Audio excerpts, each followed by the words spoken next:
আসসালামু আলাইকুম সুপ্রিয় অষ্টম শ্রেণীর শিক্ষার্থী। আমরা আজকে তোমাদের প্রথম অধ্যায় অর্থাৎ প্যাটার্ন এই অধ্যায়ের 11 নম্বর সৃজনশীল প্রশ্নের সমাধান করব। তাহলে এখানে দেখো নিচের জ্যামিতিক চিত্রগুলো কাঠি দিয়ে তৈরি করা হয়েছে।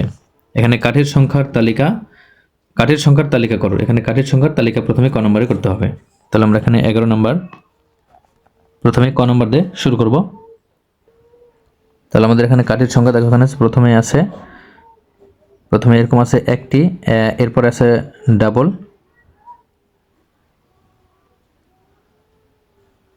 এরপর আছে তিনটি। তাহলে প্রথমে একটি ঘর, এরপরে দুইটি ঘর, এরপর আছে তিনটি ঘর। তাহলে এখানে কাঠির সংখ্যার প্যাটার্ন আমাদের তৈরি করতে হবে। তাহলে দেখো প্রথম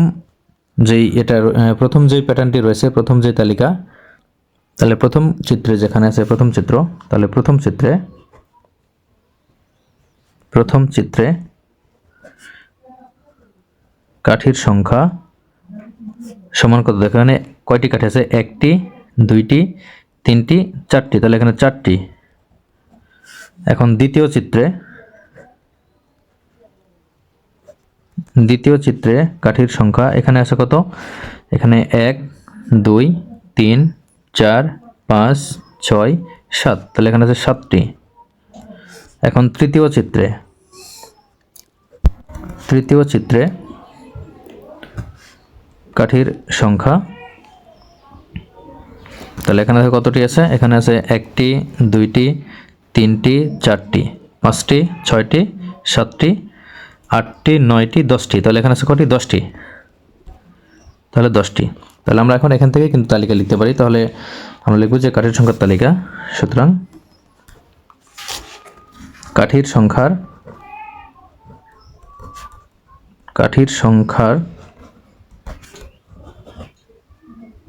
তালিকা সমান প্রথমে 4, এরপরে 7, এরপরে 10। এটা হচ্ছে ক নম্বরের অ্যান্সার। এখন খ নম্বর, এখানে খ নম্বর দেখো তালিকার পরবর্তী সংখ্যাটি কিভাবে বের করবে তা ব্যাখ্যা করো। তাহলে দেখো খ, এখানে আমরা যেই ক নম্বর যে তালিকা পেয়েছিলাম, তাহলে আমরা লিখব যে ক হতে প্রাপ্ত তালিকাটি, তাহলে তালিকাটা কি? এই তালিকা এটা ছিল সমান 4, 7, 10। তাহলে আমরা এটা আগে দেখবো যে এর পার্থক্য কত আছে। তাহলে এখানে দেখো এই দুটির সংখ্যার পার্থক্য হচ্ছে 3। এই দুটির সংখ্যার পার্থক্য 3। তাহলে আমরা এর পরবর্তী যে সংখ্যাটি বের করব, তাহলে এর পার্থক্য অবশ্যই 3 হবে। তাহলে এর পার্থক্য 3 বলতে এর সাথে আমাদের 3 যোগ করতে হবে 10-এর সাথে। দেখো 4-এর সাথে 3 যোগ করলে 7, 7-এর সাথে 3 যোগ করলে 10, 10-এর সাথে 3 যোগ করলে এখানে 13 হবে কিন্তু। তাহলে আমাদের এইভাবে কিন্তু 3 যোগ করে আমাদের এই সংখ্যার পরবর্তী যেই চিত্র হবে সেই চিত্রে কাঠির সংখ্যা বা পরবর্তী সংখ্যাটি কীভাবে বের করবে সেটা আমরা বের করব। যে তালিকার পরবর্তী সংখ্যাটি কীভাবে বের করবে তা ব্যাখ্যা করবে। তাহলে এটা ব্যাখ্যা করার জন্য আমাদের কী করতে হবে? যে পরপর প্রত্যেকটি সংখ্যার পার্থক্য কিন্তু 3 হবে। তাহলে আমরা এই জন্যই আমরা লিখতে পারি যে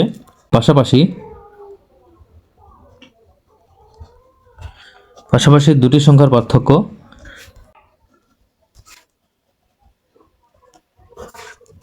3। তার মানে এখানে আমরা লিখতে পারি যে অর্থাৎ কাঠির সংখ্যা প্রতিবার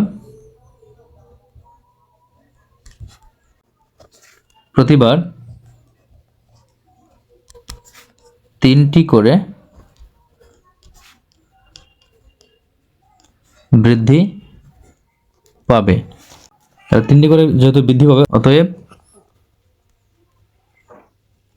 অতএব আমরা এই সংখ্যাটির সাথে 3 যোগ করে পরবর্তী কাঠির সংখ্যা বের করব। তাহলে আমরা কিন্তু এর পরে যে সংখ্যা হবে সেই সংখ্যাটা আমরা বের করে ফেলেছি। তাহলে আমরা যদি দিতে পারি যেখানে, সুতরাং এর পরবর্তী সংখ্যা হবে, এখানে আসছে দেখো 13, 10 আছে। তাহলে আমরা 10-এর সাথে কি করব? 3 যোগ করব, তাহলে সমান 13। তাহলে আমরা কীভাবে বের করতে পারবো এটা আমরা বললাম। আর এখানে আমরা একটা করে দেখালাম যে আমরা এই লাস্টে যে সংখ্যা আছে 10, এর সাথে আমরা 3 যোগ করে যে 13 হবে, এটা আমরা দেখিয়ে দিলাম। এখন আমরা গ নম্বর প্রশ্নের সমাধান করব। তাহলে গ নম্বর বলা আছে যে কাঠি দিয়ে পরবর্তী চিত্রটি তৈরি করো এবং তোমার উত্তর যাচাই করো। তাহলে এখানে যে আমাদের এই চিত্রটি রয়েছে, এখান থেকে আমাদের পরবর্তী চিত্র কি হবে? এখানে দেখো প্রথমে একটি চিত্র আছে, এরপরে দুইটি আছে, এরপর তিনটি, তাহলে এরপরে অবশ্যই চারটি হবে। তাহলে আমরা এখানে দেখো 11 গ নম্বর, এখানে আমাদের হবে যে পরবর্তী চিত্রটি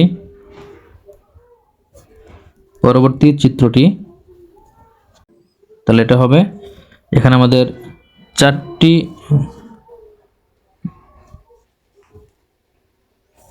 ক্ষেত্র এখানে হবে।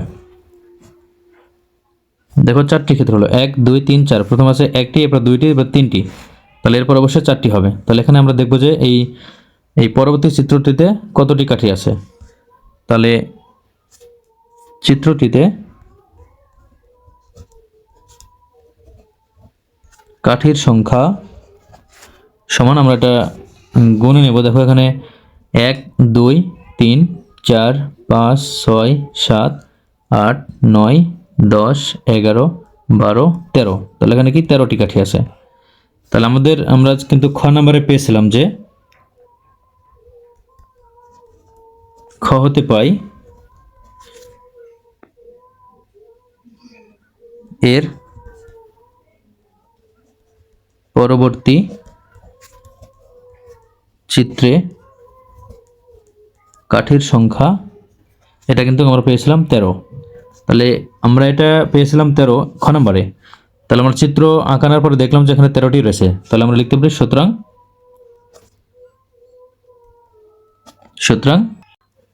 অঙ্কিত চিত্রটি যথার্থ হয়েছে।